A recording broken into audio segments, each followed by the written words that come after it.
Bonjour, je vais vous montrer maintenant comment est-ce que la procédure de distillation et de titration des protéines se passe. Nous avons fini avec la digestion, oui, et là, comme je disais, après la préparation de l'échantillon, on le met dans cet appareil, ce digesteur, qui va en au moins 4 heures de temps interagir, travailler avec les échantillons. Il y aura une élévation de la température de 150 degrés à 420 degrés. Le premier palier, c'est 150 degrés pendant 15 minutes. Le second, 250 degrés pendant 15 minutes. Le troisième, 350 degrés pendant 30 minutes. Et puis la phase la plus longue, c'est 420 degrés pendant 100 minutes. Et au bout de cela, évidemment, il faut laisser que ça refroidisse, parce que si vous sortez directement, il y a possibilité d'explosion. Et vous comprenez, ça prend au moins un minimum de 4 heures de temps, voire 5 heures de temps pour que le processus puisse se faire. 5 à 6 heures de temps, parce qu'il y a le temps de réchauffement, le temps de la température ambiante quand on allume l'appareil, pour arriver à 150 degrés, la transition entre les différents. Alors, ce que nous allons faire maintenant, c'est tout simplement porter nos échantillons et passer à la distillation. La première phase de digestion, c'est déjà fait. Donc, nous allons tout simplement retirer les couvercles qui protègent, comme ceci. Nous allons retirer le support que vous voyez, ça absorbe toute la vapeur qui est très nocive. C'est la raison pour laquelle il faut travailler sous une haute. Alors je dépose là et puis je le prends. Lorsque vous observez ici, c'est pratiquement incolore, mais lorsque c'est chauffé, la couleur à l'intérieur, c'est verdâtre. Je vous montrerai une photo. Et puis, nous allons voir le reste du processus. Donc,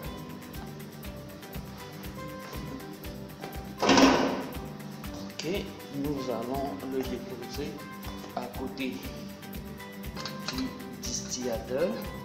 Vous voyez bien que le porte-tube, c'est un porte-tube qui est adapté au type de tube parce que long. Donc, la première des choses en ce qui concerne ceci, une petite seconde. Donc, la première des choses en ce qui concerne les échantillons, comme ils sont mis, ils sont froids. Ils sont froids. Ces échantillons sont froids. Et ce qu'il faut faire maintenant, c'est ajouter. On ajoute à ces volumes, on ajoute à cet échantillon-ci. Vous voyez les marqués. On ajoute à cet échantillon-ci 25 ml d'eau distillée. Et comment est-ce qu'on ajoute? Il faut faire attention parce que dans la solution, nous avons dit un catalyseur et également des substances qui, mélangées à l'eau, permettent de dégager. La solution dedans est acide. Donc, nous allons prendre l'eau, 25 ml d'eau, et nous allons procéder comme ceci. Il faut faire attention lorsqu'on travaille. Donc, très loin de nous, c'est pas très nocif pour qu'on le fasse dans une haute, mais il faut dégager. On va mettre légèrement, petit à petit, et vous allez voir comment est-ce que ça va virer au bleu. Voilà. Vous observez avec dégagement de chaleur. Regardez comment est-ce que ça passe au bleu. Je dois tourner à défaut de secouer. Et lorsque j'ai mis les 25 ml d'eau, qu'est-ce que je fais? Je dois bénir. Il faut savoir que la réaction est exothermique. Donc ça dégage de la chaleur. Vous pouvez voir la vapeur. Donc ça dégage de la chaleur. Et puis au fur et à mesure, ça va devenir plus bleu. Alors là, je dépose. Vous voyez la différence entre les deux. Je viens d'ajouter 25 ml d'eau distillée là et rien. Je vais faire la même chose pour ceci et vous observerez.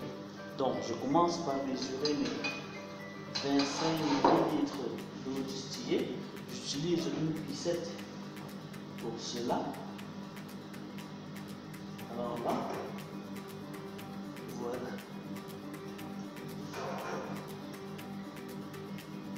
C'est vrai que pour aller plus rapidement, on peut utiliser un autre contenant, mais pour être précis, on va avec. Ok.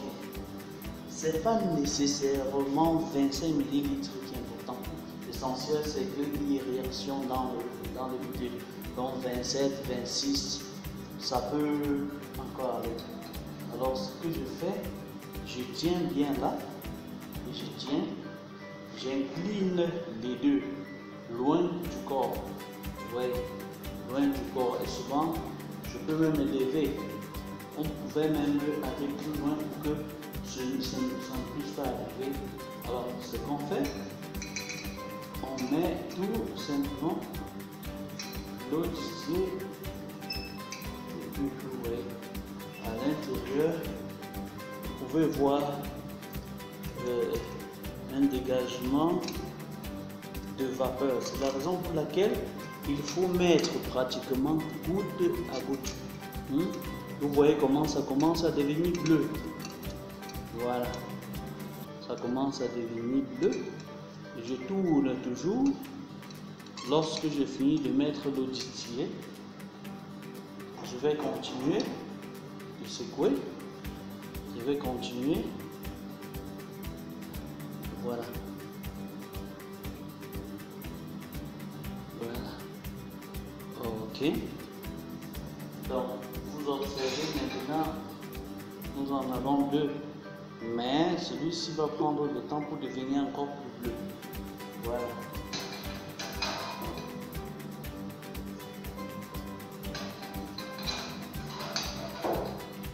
Bon. Là, cet échantillon est prêt, mais nous avons l'appareil. Nous avons l'appareil, c'est le distillateur, pour pouvoir doser les protéines, préparer les échantillons pour la titration. Ici, il prend le tube, ce tube-ci, et de l'autre côté, on devra mettre un hélène meilleur avec de l'acide sulfurique. Non, pas de l'acide sulfurique. Oui, avec de l'acide sulfurique. Je vous ai dit tout à l'heure 50 millilitres. Voilà. Alors, nous avons ici nos herlènes avec 50 millilitres d'acide sulfurique. Qu'est-ce qu'on fait donc? On va tout simplement utiliser notre indicateur coloré, n'est-ce pas, qui va colorer cet acide en rose. Je vais le colorer en rose. Alors, qu'est-ce que je fais? Tout simplement, là, je vais mettre 1, 2 et 3 gouttes. Voilà. Après,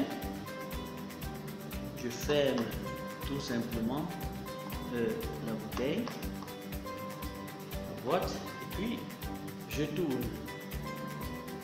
Généralement, il n'est pas suffisant pour pouvoir immerger, ce tuyau qui doit être trempé dans cet échantillon. Alors qu'est-ce qu'on fait? On va y ajouter un peu. La quantité d'eau n'est pas importante à ce niveau-ci parce que la réaction se fait entre l'acide sulfurique et l'hydroxyde de sodium 0,1N que nous avons de l'autre côté. Alors nous mettons un peu de l'eau, voilà, de telle manière que ça puisse, ce soit suffisant pour pouvoir être trempé là. Voilà, nous allons nous arrêter ici pour la première vidéo et la seconde, ce sera comment est-ce que l'huile procède, le distillateur. Je vous remercie.